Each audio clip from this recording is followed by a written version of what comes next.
Assalomu alaykum hurmatli obunachilar. Bizga yo'rttirlanisdan kandillar olamına geldik. Kandillar olamında toza yangiliklar bor ekan. Toza partiyadagi lyustralari kelibdi.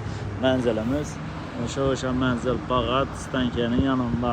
Ko'pchilik biladi, Harry Baby magazini bor. Harry Baby magazini yanında kandillar olami bor.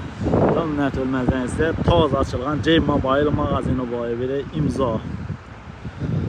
İmzanın yanından drop arasında kandillar olami magazini yazı içanı gözetib o'tamiz. Yine yo'rttirganlar için toza partiyadagi lyustralar kandillar olami yetdi. Zala, mehmonxonaga, kuxnida, stenada qo'yaman deydiganlar bo'lsa, yana kuxnida asilib turadi.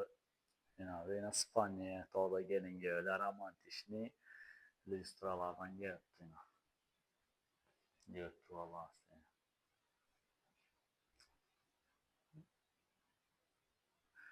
Domla kvartirada yaşaydı Allah biladi. Buni ko'pincha o'sha kvartiradagilar sotadi. Bu zallarni mesela.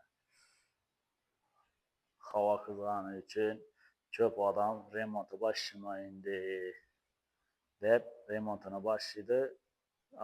Bo'yatgandan keyin lyustra karellar kelaveradilar. Kandillar olamini ishida.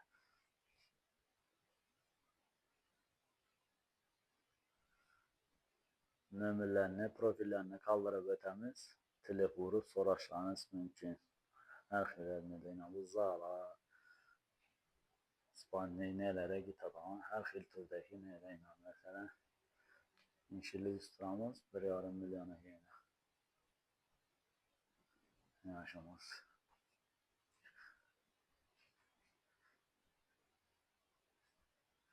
Kandillar olamının Telegram profili bilan Instagram profilini qoldirib o'tamiz. O'tib obuna olup toza kelib turganlarni kuzatib borsangiz ko'rib boraverasizlar.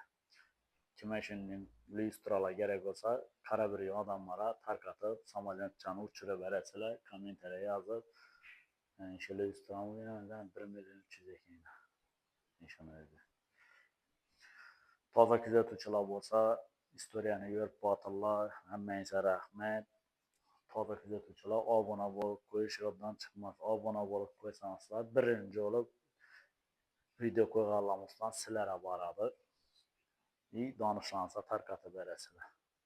Demek ki toza partiyadagi lyustralar yaptı.